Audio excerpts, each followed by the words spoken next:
네, 노래 가사처럼 견디고 견뎌서 봄처럼 와주셨습니다. 2019년 재미롭은 안성 이야기 이후에 무려 7년 만에 나는 중년 잡바다로 우리 곁에 와주신 홍상호 작가님 큰 박수로 모시겠습니다.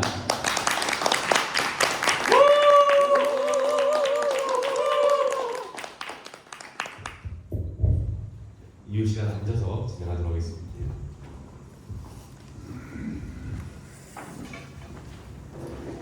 작가님 오늘 와주신 분께 인사 한 말씀.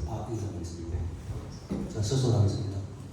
인사 부탁드리겠습니다. 저 작가 송상호입니다.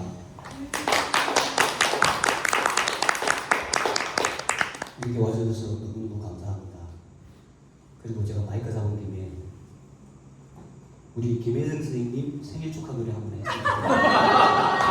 괜찮으시겠습니까? 네. 생일 축하합니다. 생일 축하합니다. 이거는 예정이 안 된 거라서. 아, 그래요?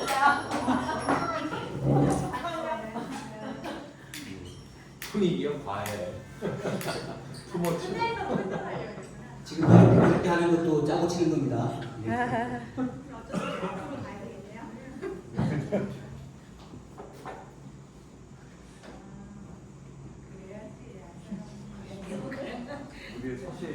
잠깐 나오셔야죠. 나오시죠. 네. 우리 앉으셔야 될 것 같아요. 둘이 앉으시면 될 것 같아요. 노래가 앉으시죠. 감동적이에요. 앉으시죠. 누군 앉으시죠. 앉으시죠. 안 친한가 봐. 앉으시죠. 자, 우리 다 같이 해주시죠. 시작. 생일 축하합니다. 생일 축하합니다. 사랑하는 혜정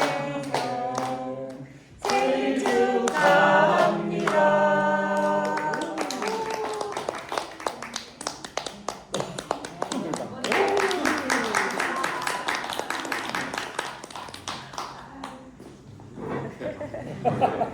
민망함을 아들이 놓친다.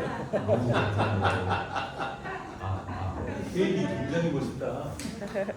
여러분들께서 저를 살려주신 것 같습니다. 감사합니다. 이제 그럼 본격적으로 시작해 보도록 하겠습니다. 작가님 안녕하세요. 네, 그렇습니까? 네, 저는 이번 작품을 읽으면서 사실 작가님이 저희 곁을 조금 한 2년 정도 떠나 계셨잖아요. 그래서 저랑 사실 이제 연락을 하거나 그러지 못했는데 책을 읽으면서 어떻게 그 기간 동안 저랑 이렇게 비슷한 생각을 이렇게 하셨을까라는 생각이 많이 들었습니다. 참 지난 2년이 우리에게 참 어려운 시기였잖아요. 근데 그 시기에 저도 고민들이 많았었는데 고민들이 이 책에 다 담겨 있는 걸 보면서 참 저랑 많이 닮으셨구나 라는 생각이 들었어요. 그래서 저는 책을 읽으면서 이 책에서 크게 3가지 키워드로 이 책을 정리해봤습니다. 중년, 좌파, 선언. 네, 선언. 이렇게 저는 3가지 키워드로 책 소개를 좀 진행해도 괜찮을까요? 예, 좋습니다. 그럼 먼저 이제 중년부터 살펴보려고 하는데요. 어쩌면 이 중년이라는 단어가 이 작가님이 이번 책을 쓰신 계기가 아닐까라는 생각이 좀 들었습니다. 기성세대로서 다음 세대 청소년들에게 빚졌다는 말씀을 이 책에 여러 번 하셨는데 그거에 대한 설명을 좀 부탁드리도록 하겠습니다. 2026년도를 사는 우리들이, 특별히 중년들이 이 사회에 대한 책임감이 있을 거라고 생각합니다. 저는 세월호 터졌을 때 물었습니다. 니네들이 죽은 것은 우리 어른들의 잘못이 아닌가. 저는 이걸 슬퍼하고만 있을 게 아니고 우리들이 해야 할 일이 있을 것이다. 아니, 우리들이 아니라 다른 사람 모르겠고 송상호가 해야 될 일이 있을 것이다 라는 생각을 너무나도 강하게 했습니다. 지금 평소 때도 청소년들과 이렇게 어울려 살고 청소년들과 함께 살았었는데 그 사건이 터지면서 내가 지금 가고 있는 길에 대해서 더 부치질하고 더 이렇게 책임감을 가지고 해야 되겠다는 생각을 했고요. 그 사건 터지고 난 다음에 더욱더 이 다음 세대에 대한 생각이 더 강렬해졌습니다. 네, 더 강렬해졌고 그래서 내 생에 불꽃이 있다면 그것을 위해서 태우리라 하는 그런 생각을 그때 더 다졌던 것 같습니다. 또 저 혼자서 또는 제 친구랑 행복한 몇 번 왔다 갔다 하고 또 그 후에 안성에 있는 청년들 청소년들과 같이 행복한 왔다 갔다 해서 되게 멀더라고요. 왔다 갔다 하기. 그래서 왔다 갔다 하면서 그 친구들의 그 편지들도 다 읽으면서 더욱더 그것을 나아졌고요. 그래서 이 책이 나오는 것도 그렇지 않은 그 선상에서 나왔다고 생각합니다. 이 시대에 분명히 우리 중년들이 해야 될 일이 있을 거라고 생각을 해서 중년이라는 단어를 썼습니다. 네, 여기서 잠깐 퀴즈를 내도록 하겠습니다. 맞추시는 분께는 여기 있는 직접 작가님의 사인을 들어가 있는 책을 선물로 드리도록 하겠습니다. 나는 중년 좌파다. 이 책은 작가님의 몇 번째 책일까요? 너무 어려운 질문을 가장 빨리 분들했습니다. 14번째? 13번째요. 13번째가 맞습니다. 네.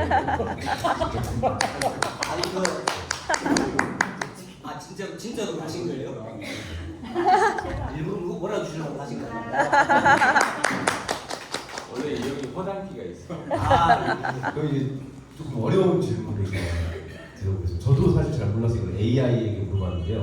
대한민국의 작품 수 기준입니다. 작품 수 기준으로 13권 이상을 출판한 작가가 몇 퍼센트나 될까요? 작가 중이에요? 아니면 인구수 중이에요? 네, 작가 중. 뭐 이건 찍는 거네. 네, 지금 5%. 정답입니다.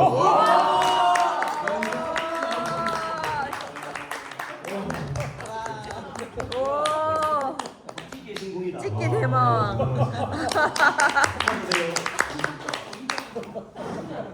네, AI는 5에서 10% 정도 이렇게 보인다고, 뭐 정확한 통계는 낼 수 없지만 그 정도로 보인다고 이렇게 답을 하더라고요.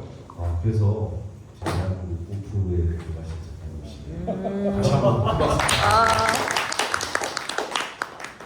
네, 그럼 다음 키워드로 넘어가 보도록 하겠습니다. 저도 이제 좀 전에 얘기했던 좌파. 네. 이 작품에서 보면은 좌파, 우파 그리고 진보와 보수에 대해서 설명을 해주셨는데 되게 명쾌하다는 생각을 많이 했습니다. 이 자리에서 한 번 더 명쾌하게 한번 지금 균형을 설명해 주시겠습니까? 그러니까 이걸 굳이 왜 설명했냐면 우리가 빼겠습니다. 제가 좌파라는 생각을 하고 살아 적이 없었습니다. 이제 제 삶이 이제 돌아보니까 내가 사는 삶이 좌파구나, 나빠였구나. 이제서야 알았고요. 그래서 좌파, 우파에 대해서 진보, 보수에 대해서 이게 구분이 필요하겠다 이런 생각이 있었고 또 이걸 우리가 세계사 마태를 지난주에 이걸 분명히 알아야 되겠다 이런 생각을 했었습니다. 그러면 좌파, 우파의 차이는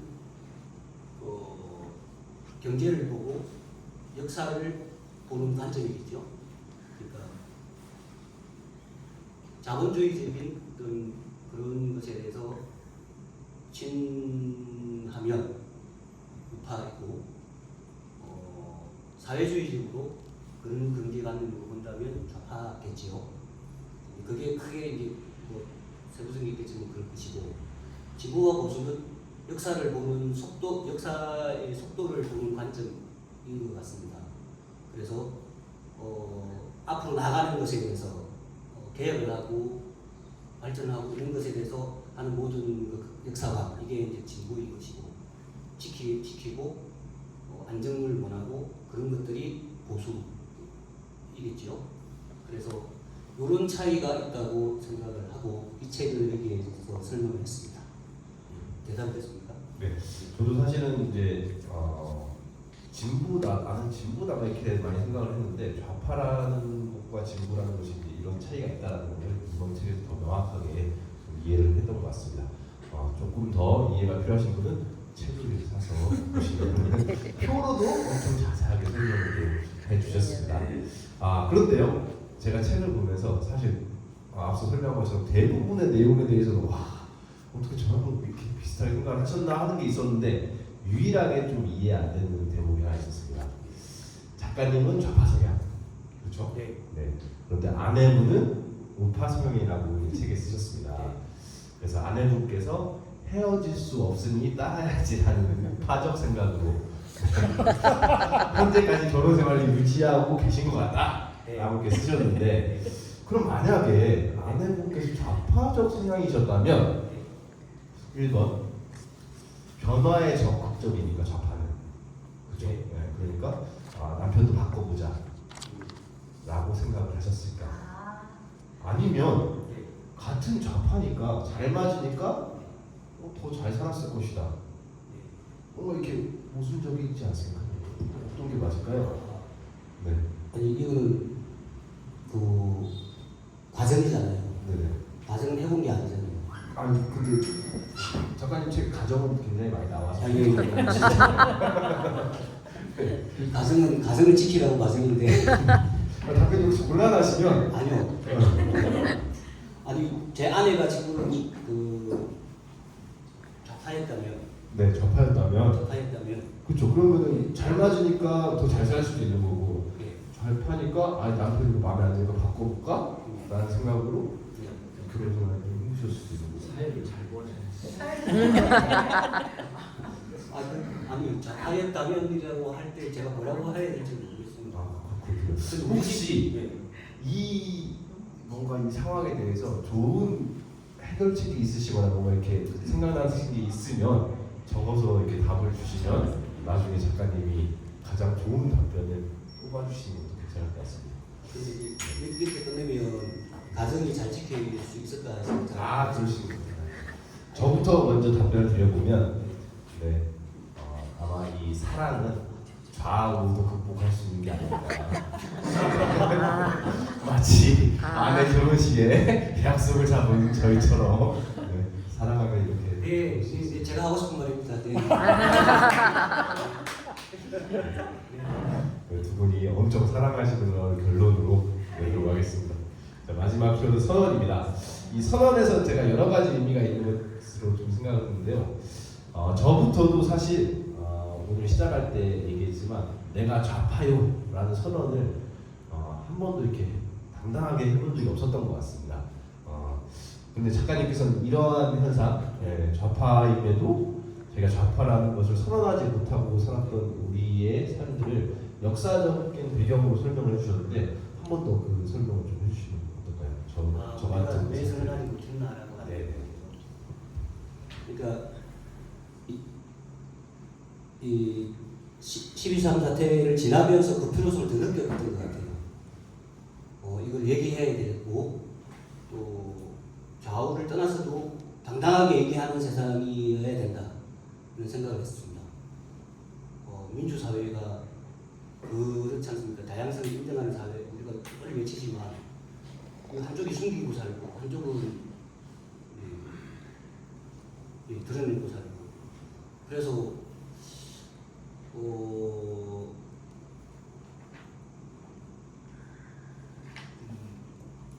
우리 지나간 세월을 보면 아시겠지만 우리가 좌파 혐오, 좌파몰이 이런 것들을 많이 했던 시대잖아요. 그게 역사적으로 보니까 식민지 시대 우리가 그렇게 되는 것은 식민지경과 분단경 두 가지더라고요. 식민지 시대에서는 사실은 그것이 그냥 겉으로 조금씩 드러났지만 분단을 맞이하면서 그게 본격적으로 좌우라는 그런 개념이 이제 확실히 이제 날을 세운 것 같습니다. 그리고 난 다음에 이 좌우라는 것이 이제 한쪽은 숨고 한쪽은 드러내고 하는 그것에 있어서 제일 컸던 게 이승만 정권이 들어선 거라고 봅니다. 이승만 정권이 들어서면서 핵심 권력을 잡았고 그 핵심 권력이 우파적인 성향의 사람이었고 또 그 사람이 역시 친미 성향을 가진 사람이었고 미국의 등을 업고 정권을 잡았으니까요. 그래서 가정을 한다면 만약에 김구 선생님께서 만약에 정권을 잡고 했다면 달라졌겠죠. 그러니까 지금처럼 지나간 시절처럼 우리가 좌파몰이 뭐 이런 거에 계속 노출되지 않았을 거라고 봅니다. 역사는 가정이지만 그래서 다시 말을 설명드리면 그런 정권을 잡았기 때문에 우파 일변도의 사회가 디자인되었다. 지나간 세월들을 보면 그랬던 것 같고요. 그래서 소위 말하는 좌파라고 하는 사람들은 자기를 드러내지 못했죠. 드러내지 못하면서 살아남기 위해서 방법을 한 가지 만들었습니다. 그 방법이 뭐냐면 바로 진보라는 이름표를 끝에 내세우는 거였습니다.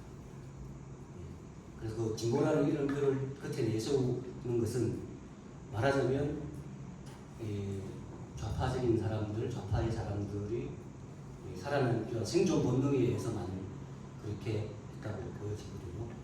지난 세월은 그런 세월이었고 그것으로 끝났으면 되는데 아시겠지만 12월 3일 날 그런 것들이 또 역사의 정면에 드러나고 또 그것을 계엄 선포하는 데 있어서 명분으로 삼을 수 있을 만한 거리가 되었다는 이런 것들이 지난 세월에 우리 좌파라고 하는 사람들, 좌파의 어두운 역사였고 또 좌파의 어두운 역사뿐만 아니라 우리 대한민국의 어두운 역사였다. 그래서 우리는 이것을 이제는 좀 바로잡아야 한다 그런 생각이고요. 그 출발점이 저는 좌나 우나 스스로 당당하게 얘기하는 것이라고 저는 생각합니다. 네. 12.3 사태를 좀 여러 번 언급해 주셨는데 그렇죠. 윤석열이 그 계엄 선포하면서 좌파 세력을 척결하겠다. 네, 그걸 생각하면은 사실 좌파라 선언을 못했지 좌파라고 생각하고 있던 저는 내가 척결 대상이구나 하면서 굉장히 마음 졸였던 생각이 납니다. 아무래도 그런 면에서도 우리가 좌파의 걸 떳떳하게 밝힐 수 있는 사회가 돼야지 우리 같은 사람 생명이 위협받지 않고 살 수 있지 않을까 라는 생각도 해봤습니다. 그런데 이 시기에 좌파라는 선언을 또 하신 것이 앞서 말씀해주신 다음 세대를 위한 기성세대로서의 부채의식 뭐 이런 이야기 해주셨는데 최근에 이 청년 세대가 극우화되는 이 현상들에 대한 고민들이 많이 있습니다. 혹시 이러한 현상도 이렇게 선언을 하신 데 계기가 되셨을까요? 좌파라고 하는 것이 이제 정말 제가 좌파라고 깨달은 지가 진짜 얼마 안 됐거든요. 한 3년 전에 이 책에도 있지만 제가 어디 나가려고 하면서 그 사람이 지도를 받아서 그 사람이 저에게 안성을 가르쳐주고 이러지 않고 마르크스에 대해서 읽고 독후감을 가져가거든요. 그분이 너무 뜬금없긴 하지만 저는 이제 좀 간절했기 때문에 그분이 시키는 대로 했습니다. 그래서 저는 사실 살아오면서 그때 마르크스 책 처음 봤어요. 그런데 열심히 읽다가 보니 계속 책에서 봤던 것보다 훨씬 더 친숙하게 다가왔고 이 양반이 말하는 게 뭐가 핵심인지도 이제 다 알았고 근데 그게 보니까 제가 살아왔던 거 똑같더라고요. 제가 추구했던 삶과 마르크스가 얘기했던 거와 똑같더라고요. 아시겠지만 저는 드하모의 집이라고 하는 걸 계속 깃발 내밀고 5만 가지 일을 다 당하면서 여기까지 왔지 않습니까? 그게 더불어 산다는 것과 좌파로 산다는 것, 좌파적인 가치를 실현한다는 것 이게 똑같다는 걸 저는 깨달았고 그래서 무릎을 쳤고요.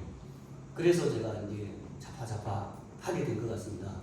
그러면 청년들도 마찬가지로 본인들도 앞으로 살아가는 데 있어서 이제 생존의 문제에 대두되지 않습니까? 특별히 이제 AI 시대면 전문가들이 얘기하기를 90% 정도까지 실업률이 될 수 있다라고 얘기를 합니다. 전망을 합니다. 근데 이게 뭐 어느 정도 실현 가능성이 있다고 보여지지 않습니까? 여러분들이 좀 90%될 수도 있지 않겠습니까? 어떻습니까? AI 시대에 그럴 가능성이 있을 거라고 봅니다. 그래서 이 AI 시대에 우리도 문제이지만 청년들 또 그 청년들의 아들, 딸들 살아가기가 거의 불가능하지 않을까 하는 정도로 위기 의식이 저한테 있습니다. 그건 우리 청년들도 있겠지만 그래서 이럴 때 우리가 그냥 AI 시대고 뭐 어쩔 수 없지 뭐 대세니까 받아들여야지 라고 하면 그들은 어떻게 삽니까? 가깝게도 내 아들 딸은 어떻게 삽니까? 아직도 33, 27인데 바닥에서 어떻게 할 줄 모르고 그 이유를 알아봤더니 아버지가 가난해서 아버지가 해준 게 없어서 그리고 아버지가 부산에서 잘 있었으면 될 텐데 괜히 일찍으로 이사 왔다가 또 건강면도 이사 왔다가 그러다 보니 뭐 어릴 때 또 왕따도 많이 당했더라고요. 저그 뒤늦게 알았거든요. 외지 아이입니다. 그거에 대한 후유증도 지금 아직까지 있고요. 이런 삶을 사는 청년들을 제가 옆에서 봅니다. 그리고 딸의 친구, 아들의 친구, 딸의 친구들을 보면 너무나도 살기 힘들다는 걸 옆에서 지켜봅니다. 그래서 우리 시대에는 열심히 살면 피드백이 있었잖아요. 열심히 살면 그래도 뭐 내가 조금이라도 나아지고 뭐 이런 게 있었는데 지금 시대에는 열심히 산다고 되는 게 아니라 열심히 살면 살수록 더 자괴감이 더 느껴지고 열심히 살면 살수록 비교의식이 더 패배의식이 더 많아지는 게 청년들이라는 걸 제 눈으로 너무 목격했습니다. 그래서 이 일이 제 일이기도 하지만 청년들 본인들의 일이지 않습니까? 그래서 제가 이렇게 청년 좌파 이렇게 얘기하는 것은 그냥 딱 대놓고 목표는 기본 사회에 있는 겁니다. 거기에 제가 일조하겠다 는 거고 그 어떻게 일조할래? 제가 책을 내고 어떻게 해서 뭐 어쨌든 여러 비전을 가지고 있는데 우리 청년들도 이게 진짜 남의 일이 아니라는 생각으로 다 좌파가 됐으면 좋겠어요. 사실 바람은 좌파가 안 돼도 좌파적인 가치를 가질 수밖에 없다고 생각을 하고 그렇기 때문에 제가 청년에 대한 좌파라고 생각했습니다. 네, 이어진 얘기일 것 같은데요. 이 작가님께서 이 좌파적인 가치가 지금 이제 말씀하신 것처럼 불안한 미래를 극복할 수 있는 미래지향적 가치에 선언을 하셨다라고 책에서 읽었습니다. 이에 대해서 좀 더 자세한 설명 부탁드릴까요? 네, 미래에서. 네.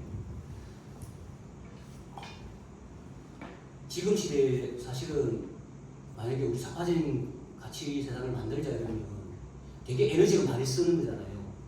지금 엄연히 우리는 자본주의 사회고 뭐 환경 오염 줄이자 뭐 어떻게 하자 그래도 자본주의 사회가 그대로 돌아가면 환경 문제는 해결될 수 없다고 생각합니다. 왜냐하면 자본주의 자체가 기본 모토가 성장이지 않습니까? 경제 성장이지 않습니까? 그럼 경제 성장이 모토가 되어 있고 경제 성장을 위해서 계속 가는데 이 자본주의라고 하는 것이 계속 우리 세상의 핵심 가치로 작용한다면 환경 오염, 환경을 위한 어떤 그런 우리의 뭐 조치, 요약, 약속, 파리 협정 이런 거 그게 지켜질까요? 저는 되게 비관적입니다. 왜냐면 이런 시스템으로 가고 있는데 이걸 지킨다? 이건 저는 거의 불가능이라고 생각을 하거든요. 그래서 다음 세대를 위해서라고 하면 우리가 다음 세대에 우리 지금 지구의 큰 난제인 두 가지 문제를 해결하고 넘겨야 된다고 생각하고 해결하지 못하는 해결할 건덕지를라도 남겨두고 넘겨야 된다고 생각을 하는데 그게 두 가지입니다. 그게 기후위기와 불평등의 문제이거든요. 근데 이 기후위기와 불평등은 다른 문제가 아니라 끈끈하게 연결되어 있다는 거죠. 그러니까 불평등을 가만히 보시면 나라의 불평등을 보면 미국이나 뭐 이런 선진국들이 훨씬 더 환경 위기를 더 초래하지 않습니까? 가난한 나라가 한국보다 부유한 나라들, 우리 말하는 우리 한국이 훨씬 더 환경 위기를 더 초래합니다. 가난한 나라보다. 그리고 또 그 가난한 나라에 예를 들어 콩고가 우리가 지금 전기를 대체 에너지로 생각을 하고 자동차를 전기 에너지로 가자 막 이렇게 하잖아요. 근데 그것조차도 생각을 해보면 이렇습니다. 그 전기차를 달려면 배터리가 있어야 되잖아요. 배터리는 어디서 만드냐면 콩고 같은 데서 제가 수치를 정확하게 모르겠습니다. 한 7, 80% 있습니다. 세계 7, 80%를 거기서 생산을 하는데, 그럼 그 생산을 어떻게 하느냐면 아이들 착취할 수밖에 없죠. 착취해서 그 노동을 착취해서 결국은 그 착취하는 걸로 비율을 남겨서 선진국에 팔고, 그럼 선진국은 그 선진국에서 그걸 다 사들이잖아요. 우리 전기자동차 한다고 우리가 사들이잖아요. 그렇게 해서 우리는 또 전기자동차 사고 다니면서 이렇게 얘기하겠죠. 우리는 그래도 친환경적으로 살아. 그래도 우리는 전기자동차 하면서 친환경적으로 애쓰고 있어 라고 얘기하겠지만, 그걸로 인해서 그 콩고에 있는 어린아이들도 수업시키고 가고 노동자들도 계속 열악한 환경에서 죽어가고 그렇게 되고 있는 겁니다. 그래서 우리 지구가 이게 지금 근본적으로 이 핵심 가치를 바꾸지 않으면 모든 이러쿵저러쿵 이렇게 하는 것들은 그냥 제수추에 불과하지 않나 하는 생각이 들고요. 그래서 불평등의 문제와 기후위기의 문제는 너무나도 끈끈하게 연결되어 있습니다. 그래서 우리 미래에 대해서도 저는 답은 좌파가 안 돼도 좋습니다만 좌파적인 가치를 실현해야 된다고 봅니다. 그게 바로 완전 평등은 아니지만 평등한 세상을 만들고 성장 위주로 가던 이 세상, 자본주의의 핵심 가치로 돌아가는 이 세상을 이제 사회주의적인 가치, 그러니까 성장보다는 분배, 그러니까 성장을 멈출 수는 없습니다. 성장 안 할 수는 없습니다. 그러나 그 성장보다는 분배에 더 핵심 가치를 두고 그렇게 살자 하는 것이 좌파적인 세상이고, 그렇게 함으로 인해서 이게 협의가 되고 또 이 시스템이 우리 지구가 사는 시스템이고 이점이라고 하면, 이게 합의가 된다고 하면 이제 우리 세상은 불평등과 환경 위기를 조금씩 해결해 나갈 수 있다고 저는 생각합니다. 네. 박수 한번 네, 더불어 사는 세상을 위해 이번 책에 이어서 이 시리즈로 계획을 한다고 들었습니다. 여기서 마지막 퀴즈를 하도록 하겠습니다. 방금 말씀에 다 답이 있는데요. 작가님의 다음 책 제목은 무엇일까요? 알 수 없을 텐데. 책이 있나요? 책에 있습니다. 제가 그렇게 열심히 보시니까요. 더불어 사는 세상? 더불어 사는 세상? 사람이 없어요? 네, 책 보시면 보셔도 됩니다. 또 얘기하시면 컨닝을 언제든 허용해드리는 책 제일 마지막 페이지에 있습니다. 네. 오늘 언제입니까? 아니면 다른 분이 하시고. 자본주의를 버려야 지구가 산다. 네, 맞습니다. 보시겠습니다.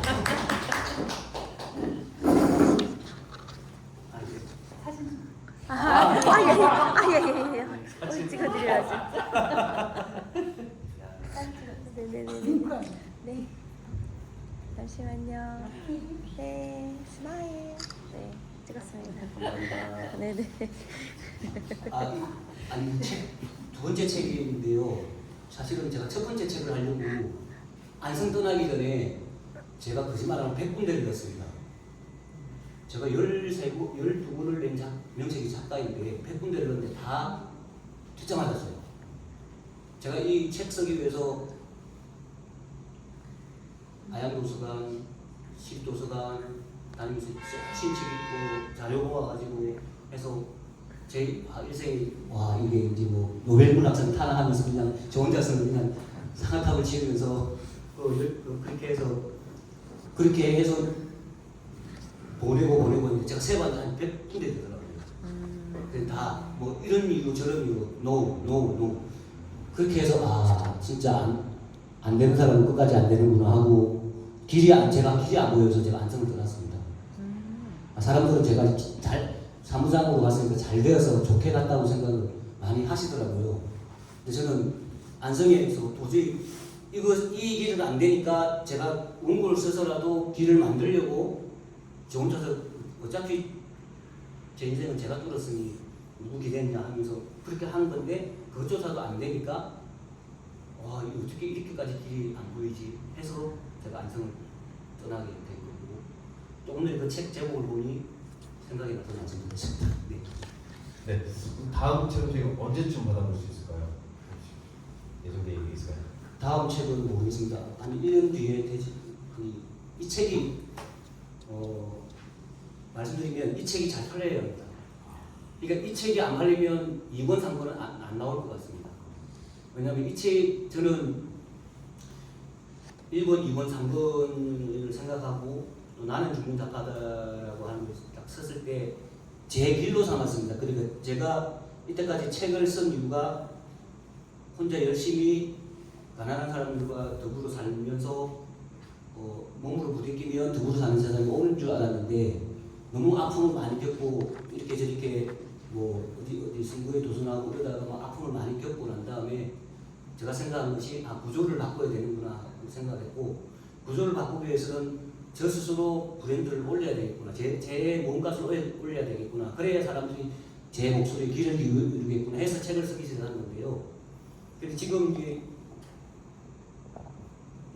다시 저는 제가 잘할 수 있는 게 책 쓰는 거라고 생각을 하고 중년 작가다 책 쓰고 그 다음에 2권 내고 3권까지 좀 생각을 하는데 1권이 안 되면 2권 3권은 나오지 않거든요. 그래서 1권이 만약에 잘 정말 베스트셀러에 오르든 베스트셀러 준되는 스테이트셀러라도 오르면 2권 3권이 나올 거고 왜냐하면 2권이 3권이 나오는 기약은 그 기약이 어떻게 있냐면 이게 팔려야 어느 출판사에도 그래 2권 3권 내줄게 되겠지만 이게 안 팔리면 2권 3권은 기약이 이제 못 내는 거죠. 만약에 낸다면 더하고 출판사에서 제가 그냥 내는 건데 그 그냥은 인터넷 수준도 안 들어가고 되는 거니까요. 그럼 책이 공식으로 나온 게 아니거든요. 나는 우리 재미로 보는 안성 이야기도 사실은 더하고 출판사에서 내서 안성역에서 일찍 팔았지만 인터넷 수준이 나오지 않으니까 거기에 소에 나오지 않습니다. 그래서 책을 내는 거는 문제 없습니다만 이 책이 많이 달려야 이분도 기약이 있고 그래야 제가 앞으로 꿈꾸는 여기서 제가 한 말씀을 드리면 저는 이 사회주의 작가적인 이걸로 뭐 세력도 만들고 뭐도 만들어서 유엔 앞에 가서 이걸로 연설하는 게 일단 제 1차적인 제 목표입니다. 박수 한번 쳐주십시오. 그래서 이 책이 잘 되어야 되는 이유가 이렇습니다. 제 꿈이 다 담겨있는데 이게 시작이 안 되면 또 자그라겠죠. 또 자그라면 제가 또 하다가 어떻게 또 길을 만들겠지만 그래서 제가 이 책을 명을 걸었다는 얘기가 그 얘기입니다. 네. 이제 우리가 함께 해야 될 목표가 정해진 것 같습니다. 잘 말씀해 주셨고요. 그래서 가시는 길에 좋은 이웃들에게 이 책을 꼭 선물해 주시면 좋을 것 같고요. 더불어서 뭐 책 구매도 좋지만 S24나 교문고 이런 데를 한 줄 평 남겨주시는 것도 해주시면 굉장히 큰 도움이 된다고 합니다. 네. 책도 이게 오프라인보다는 온라인에서 좀 사주셔야 그래야 베스트셀러 반열에 올라갑니다. 사실은.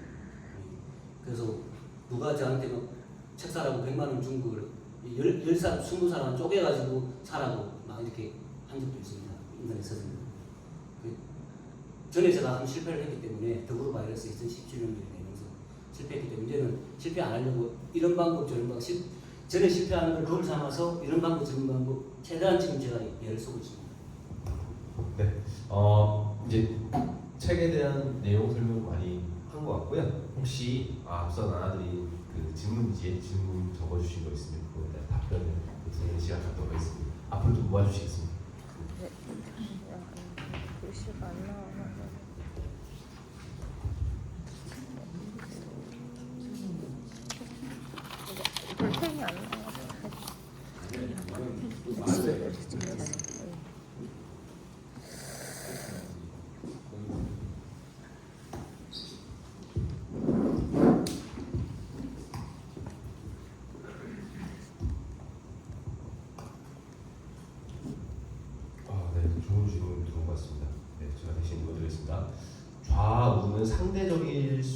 있지 않을까요? 정치에서의 좌우, 가정에서의 좌우, 어디서나 좌우는 균형을 이루어야 하고 누구나 어떤 상황에서는 좌가 되고 우가 되고 하는 것 같습니다.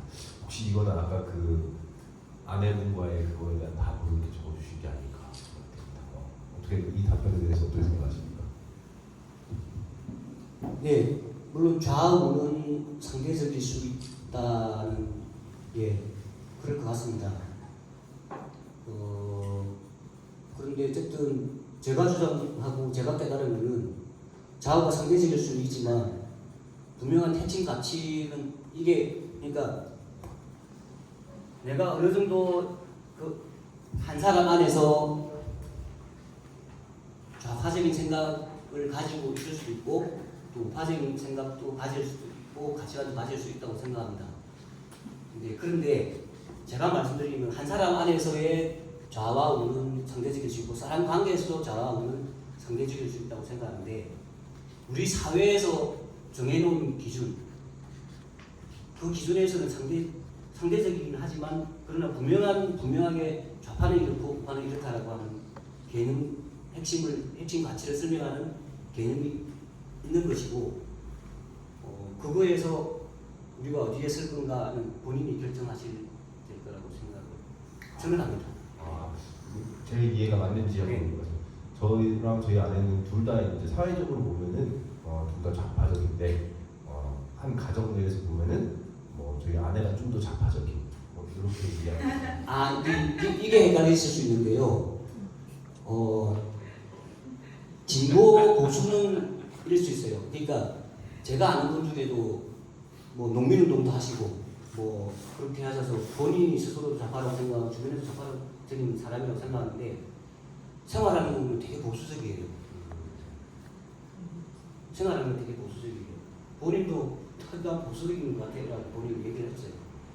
그러니까 지금 헷갈리는 지점 이런 거지 않을까요? 좌파 우파는 왔다 갔다 하는 게 아니라고 봅니다. 그거는 왔다 갔다 하는, 물론 생각이 바뀌면 왔다 갔다 할 수 있겠지만 좌파 우파, 내가 좌다 우다 이거는 내 핵심 가치가 어디에 두느냐의 문제이고 진보냐 보수냐는 사실은 어느 순간에 가서 내가 좀 더 이렇게 보수할 수도 있고 생각이 바꿀 수도 있지 않을까요? 그래서 조금 전에 헷갈렸던 부분이 그러지 않을까 싶습니다. 네, 알겠습니다. 다음 질문.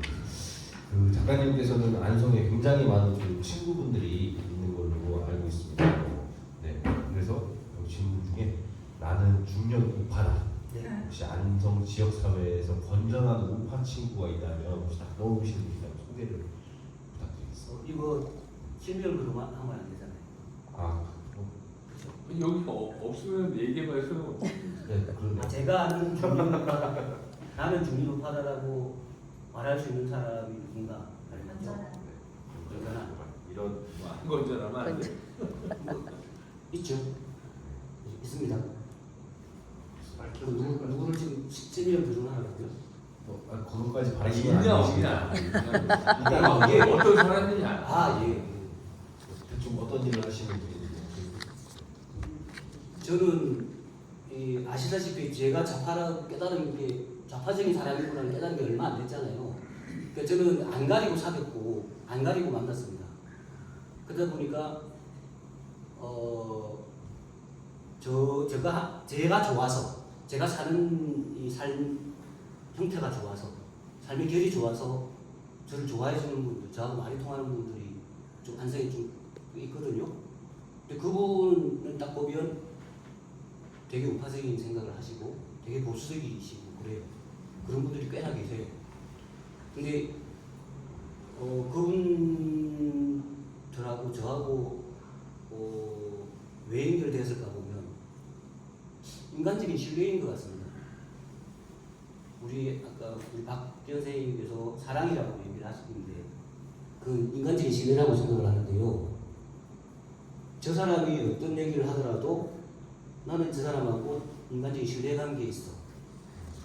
그리고 인간적인 신뢰관계를 봐서 저 사람이 좌파를 얘기하더라도 저 사람이 말하는 좌파라면 괜찮을 것 같아. 역으로 말을 하면 아니 진짜 별로인 사람이 좌파라고 외치면 사람들이 아이고 그럴 줄 알았다. 자폐들은 다 그렇지 이렇게 말할 수 있지 않을까요? 그래서 저하고 그 사람은 정말 중요 우파, 건전한 우파 그리고 나이 꽤 있으신 분인데 저하고 좋은 관계를 유지하는 것은 그 삶에 대한 것을 보고 신뢰관계가 있기 때문에 라고 생각하고 가족도 형제도 마찬가지라고 생각합니다. 이게 다르면 되게 이게 분명히 대립할 수 있지만 신뢰관계가 제대로 형성되면 형제끼리도 신뢰관계가 형성 안 되면 싸우겠지요. 근데 신뢰관계가 형성되면 그게 뭐 큰 문제인가? 문제일 수도 있겠지만 부딪힐 수도 있겠지만 같이 살 수 있다. 같이 살 수 있다 생각합니다. 이제 와서 이 질문에 대해서 저도 이제 느끼는 바는 워낙 우리 대한민국 사회에서 우파라고 하면은 꼴통, 뭐 보수, 뭐 그런 분들이 많다 보니 정말 건전한 우파가 있는지에 대해서 질문을 하신 것 같고 또 하나는 방금 말씀해 주신 것처럼 우리 좌파와 우파가 결코 적대적인 게 아니라 작가님의 책에서처럼 좌우의 날개로 함께 신뢰를 통해서 사회를 더 발전시키는 그런 의미가 될 수 있지 않을까. 정말 건전한 우파들이 많이 생기기를 또 한편을 바라야지 않을까 생각합니다. 네, 오늘 또 핵심적인 얘기 중에 하나인 것 같은데요. 미래 세대가 좌파적 가치를 선택해야만 미래 사회에 살아남을 수 있다는 선언을 해주신 것 같은데 우리 미래 세대를 위해서 오늘도 우리 청년들이 한 두 분 그리고 저희 꼬메이까지 꼬메이까지 이 청년들에게 꼭 말씀해주고 싶은 좌파의 가치적 특징 세 가지 정도를 혹시 말씀해 세 주시죠? 가지나요? 세 가지 안 되면 한 두 가지 정도. 친구들 좌파적 가치 가치의 특징 세 가지. 또 그런 것 같아요. 좀 좌파가 좋은 건 아니고 어필에 아, 대한 예. 강화했습니다. 좌파냐 우파냐의 핵심 기준이 불평등을 어떻게 바라보느냐입니다. 우리 인류 역사를 보면 불평등은 언제나 있었지 않습니까? 어떤 사람은 땅을 가지고 어떤 사람은 그 땅에 열심히 노력해서 겨우 얻어먹고 또 어떤 사람은 돈을 엄청 가지고 어떤 사람은 돈을 없거나 조금밖에 없어서 그 밑에서 계속 부당해로 일을 해야 되는 구조. 이게 인류 전 역사지 않습니까? 그러면 이 역사를 보면 불평등은 언제나 있었습니다. 그런데 이 불평등을 바라보는 관점에서 우파와 좌파는 나뉩니다. 잘 아시겠지만 우파는 경제성장을 위해서 또 개인의 자유를 위해서는 불평등을 어쩔 수 없다라고 보는 게 우파적인 관점입니다. 그거는 어쩔 수 없다 라고 하는 게 우파적인 관점이라면 좌파적인 관점은 그 불평등을 어떻게 해서 개선해야 한다 라고 하는 게 좌파적인 관점입니다. 그러면 우리 청년들에게 다른 얘기 할 게 없고 이 불평등의 관점을 어떻게 볼 거냐, 불평등에 대해서 어떻게 볼 거냐. 그러면 답은 나왔겠죠. 왜냐하면 당장 지금 내가 죽고 사느냐는 문제 아니겠습니까? 그래서 이런 것이 핵심, 우리 사회의 핵심 가치가 되면 기본소득, 기본사회 될 거라고 저는 확신합니다. 그래서 청년들이요, 제발 눈을 뜨시고 여러분들도 정치에 좀 관심을 가지시고 그리고 이 기본소득, 기본사회 이거에 대해서 좀 더 열심히 해주시기를 간곡히 부탁드립니다. 네, 여러분들이 마지막 질문일 것 같습니다. 작가님께 힘이 되는 문장이 있으면 소개해 주세요. 저에게 힘이 되는 문장이요. 문장까지는 아니고 제가 지금 여기 앉은 작품이자 요즘 그 쇼츠라고 하는 쇼츠에 보면 이게 나옵니다. 하늘이 그 사람에게 가슴 고난을 주고 아픔을 주고 뭐 힘겹게 하는 것은 그 사람을 장차 크게 쓰기 위해서 그렇다 뭐 이런 얘기를 하게 되거든요. 그래서 제가 그거 보면서 제가 좀 많이 위로를 받았습니다. 그리고 제가 요즘 교회를 다닌 지 교회 안 다닌 지 오래돼서 그 구절을 기억할지 모르겠습니다. 이 욥기서에 나오는데 그가 나를 단련하시니 등같이 나오리라는 게 처음에 어떻게 시작하죠? 아니, 목사님이 그걸 얘기해. 왜 우리한테 물어봐? 그러니까 제가 성경을 안 본 지도 오래됐고 교회를 안 다닌 지 더 오래됐고 그래서 그 구절에 보면 그가 나를 단련하시는 게 내가 전문같이 나오리라는 말이 있습니다. 그 욥기서에 있는데요. 제가 그걸 평생 계속 가지고 있는 제 키워드입니다. 답이 됐습니까? 예. 감사합니다. 네. 오늘 이제 북토크를 통해서 작가님의 생각들을 많이 또 우리가 배울 수 있었고요. 또 한편으로 이게 단순히 작가님 혼자만의 생각이 아니라 정말 우리 사회가 닥칠 미래를 극복하기 위해서 어떤 가치를 가지고 고민을 가지고 살아가야 될지에 대한 좀 좋은 답이 될 수 있지 않을까라는 생각을 해봤습니다. 마지막 순서입니다. 우리 이제 작가님께서 많은 고난이 있었지만 이렇게 책을 내면서 우리 함께 나누고 싶은 생각들을 잘 풀어주셨는데요. 그 마음이 꺾이지 않고 오래오래 우리 곁에서 더 많은 생각들 나누실 수 있도록 상록수라는 노래를 마지막으로 함께 부르도록 하겠습니다. 1절은 이인호 목사님이 그리고 또 2절은 작가님이 3절은 우리 함께 이렇게 부르는 것으로 오늘 자리 마무리하려고 하는데 이 모습을 앞으로 한 번 더 보시겠습니다.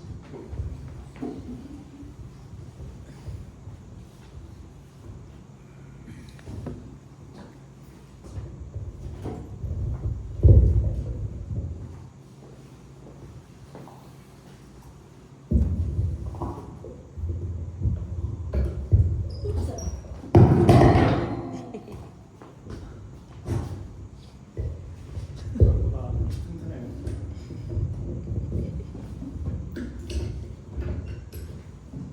갑자기 하라고요.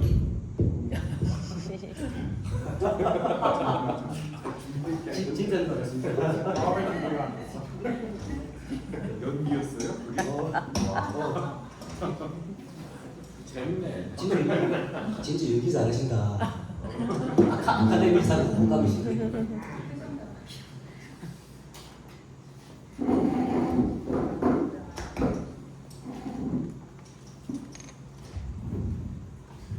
제가 2절은 작가님이 하시고 3절은 같이. 네. 다 아시죠?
왠지 안 해야 될 것 같은데요.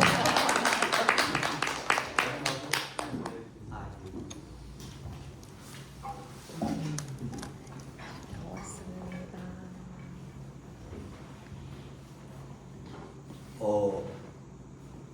제 고향은 부산인데 부산에 가면 갈 데가 없습니다. 부모님도 다들 돌아가셨고 친척도 없고 다 없습니다. 그리고 동네도 없어졌습니다. 아예. 외갓집 동네는 있습니다만 친척이 없으니까 볼 사람이 없고 어릴 때 그렇게 살았는데 4명 때부터 자랐던 우리 엄마가 집에 깔려 돌아가셨던 그 동네는 재개발해서 집이 없어졌습니다. 저는 제 고향은 부산이지만 가면 갈 데가 없습니다. 이 얘기를 왜 드리냐면 제 고향은 안성입니다. 예. 예. 그래서 제가 왜 다시 안성일까? 뭐 여러 가지 이유가 있겠지만 이 책을 써서 어쨌든 다시 이 교도보를 만든 지점이 안성이지 않아요. 그래서 저 인생에서 다시 안성이라고 생각을 하는데 집도 리모델링을 한 것은 이제 제가 죽고 나면 송상호 선생 생가가 필요하잖아요. 그래서 제가 돈 들여서 꾸몄습니다. 네. 제가 사무장 해가지고 돈 벌었던 건 거기 다 넣었습니다. 네. 이 얘기는 제가 이제 제 마음의 고향은 안성이고요. 진짜 그럴 수밖에 없는 게 제가 보수적인 신학교에서 그렇게 살 때에 보수적으로 살 때와 안성에 와서 완전 다른 삶을 살게 되었는데 사실은 제가 먼저 이쪽에 제가 노크를 했거든요. 그래서 제일 먼저 만난 분이 정인교 씨인데 내가 당신 알고 싶다 해서 그렇게 엮여가지고 이때까지 제가 왔습니다. 엮여가지고 네, 제 인생의 터닝 포인트가 된 거죠. 스스로 무덤을 판 거죠, 제가. 그렇게 해서 뭐 계속 천막 나르고 뭐 부진을 다 하면서 이렇게 왔습니다.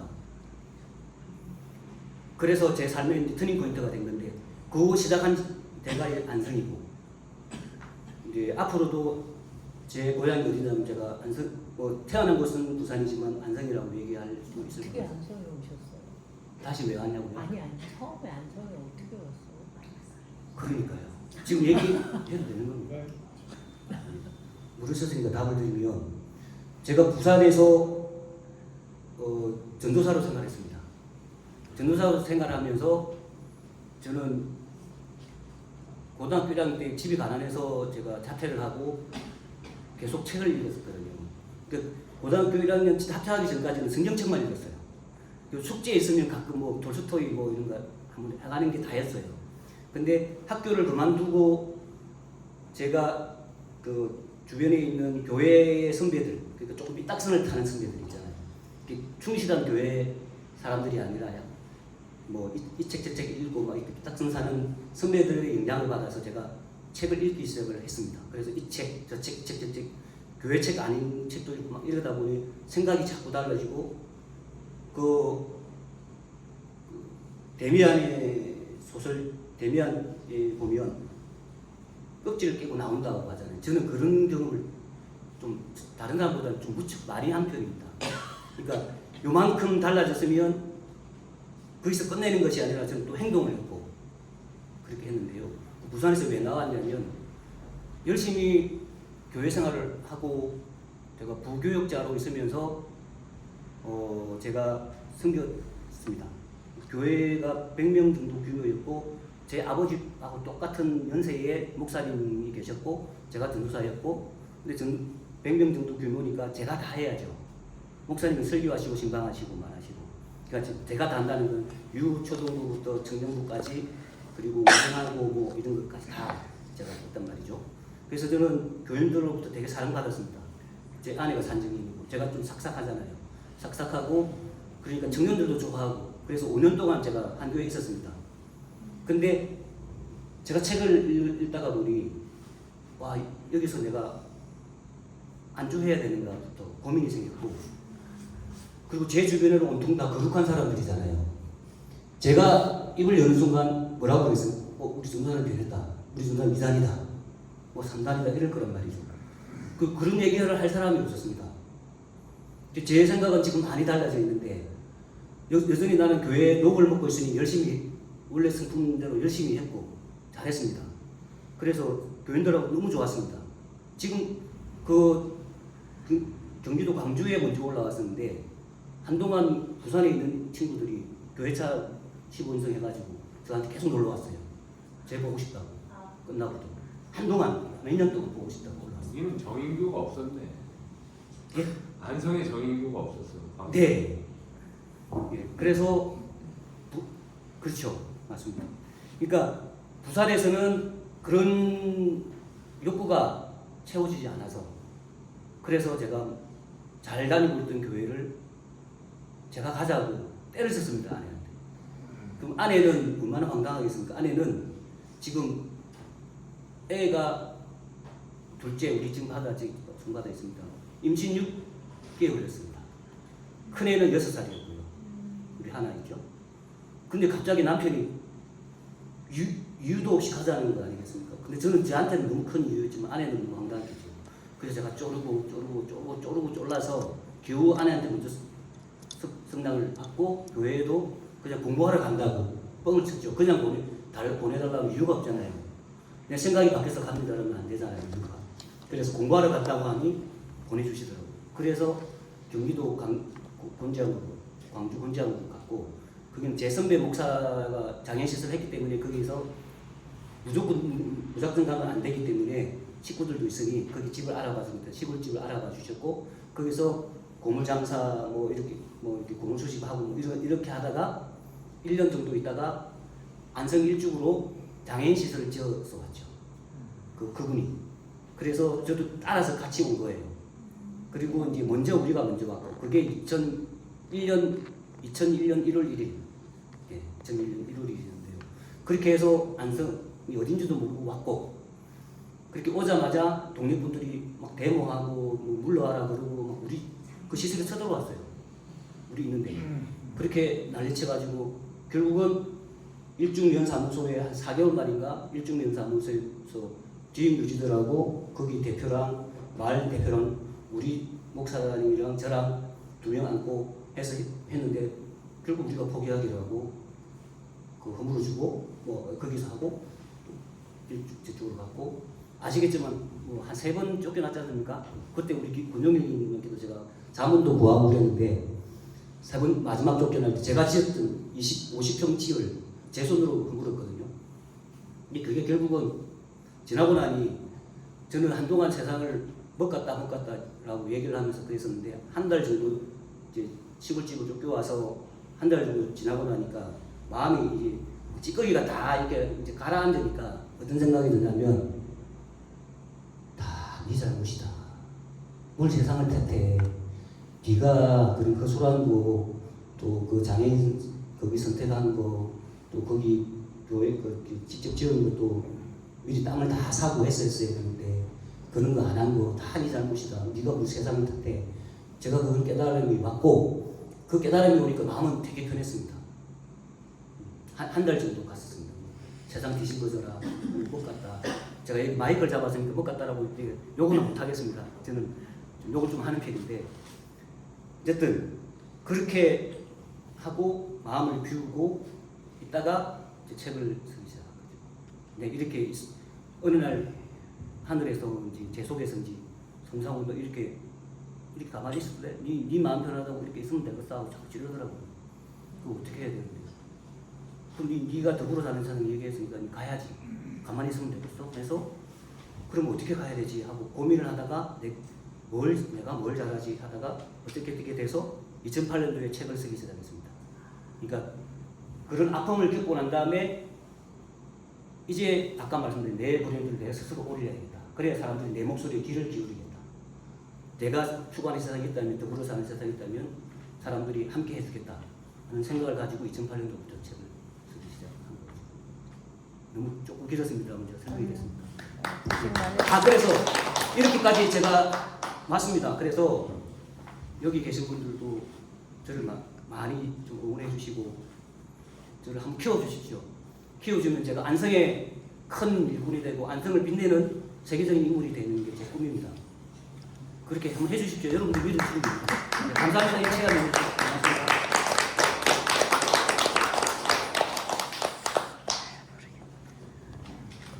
네, 오늘 와주셔서 정말 감사하고요.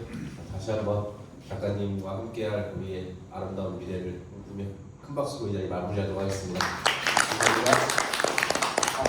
선물로 준비한 책이 좀 남았는데요. 아까 질문 적어주신 분들한테 다 드리도록 할까요? 네. 네, 질문 적어주시고 손 좀 들어주세요. 네. 제가 가질까? 네네. 혹시나 책이 여러 권이신 분들은 당연히 이웃분들에게, 동료분들에게 네, 선물 감사합니다. 주시면 좋을 것 같습니다. 질문하신 분.